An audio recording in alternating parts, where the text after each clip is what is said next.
So we've already created our service account and our service account binding for executing our functions.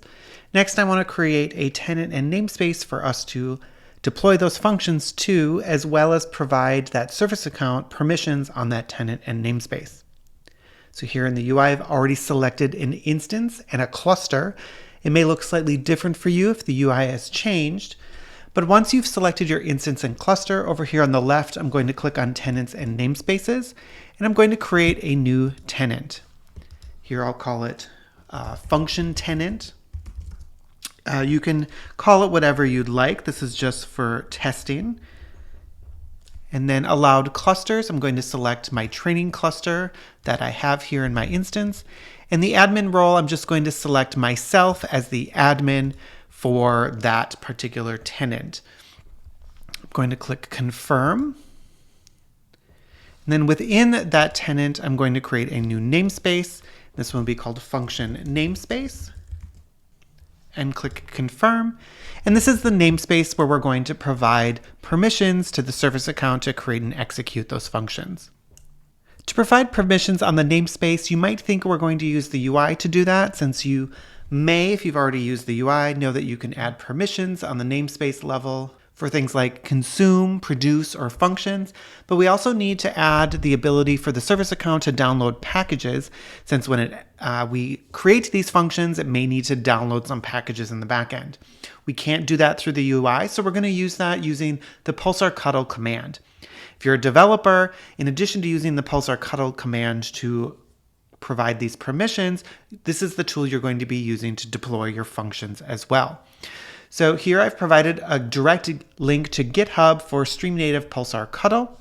If I scroll down, it'll show you the directions here on how to install pulsarctl for the various operating systems. To install it, all I had to do was do brew tap streamnative, and brew install pulsarctl. And that was all that I needed to install pulsarctl. So now that we've installed pulsarctl, we should go ahead and try to connect to it. The easiest way to get the code to connect to pulsarctl is to go back to the UI, go to Pulsar Clients over here on the left. At the top, go to CLI Tools, select the last one, which is pulsarctl. I'll click Next. We've already installed it, so we don't need to download the CLI tool here. Then we click Next to do the service account.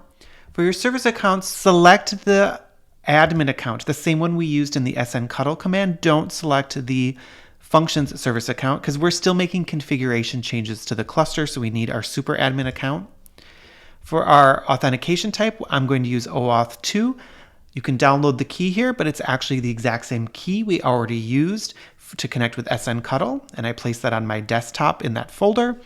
So I click Next, and then here's our client configuration. So this is the command that I'm going to copy out and paste into my terminal. And you'll see here that we need to change the key file, and here it shows that you might have an absolute path. I'm going to use the same relative path I used in my previous command, so let's hop on over to terminal, and I'll try connect to pulsarctl. There's an additional command here that after we've selected our functions test, functions namespace, we have to do the pulsarctl OAuth 2 activate, and I will do that once we get over to terminal after we run this first command. So let me hit copy here.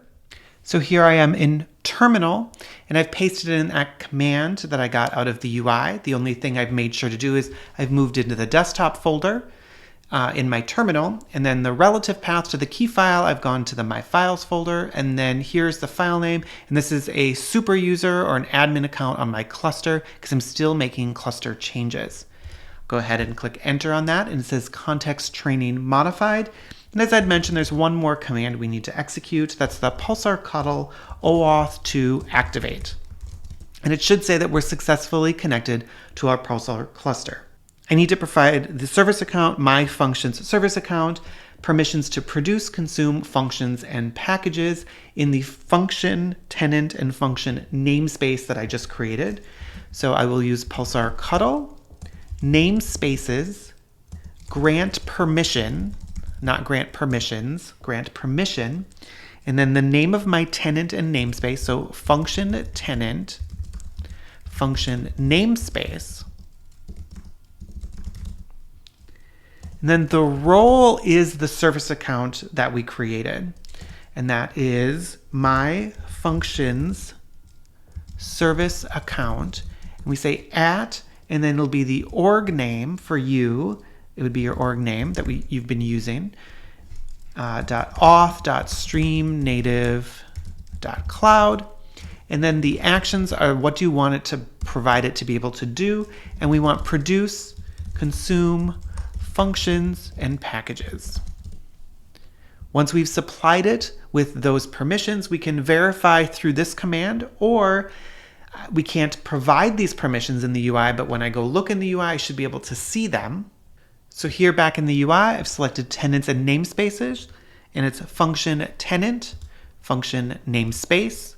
Once I click on that, I can go to policies, and you'll see that my functions service account has permissions for functions, packages, produce, and consume that we just added using pulsarctl.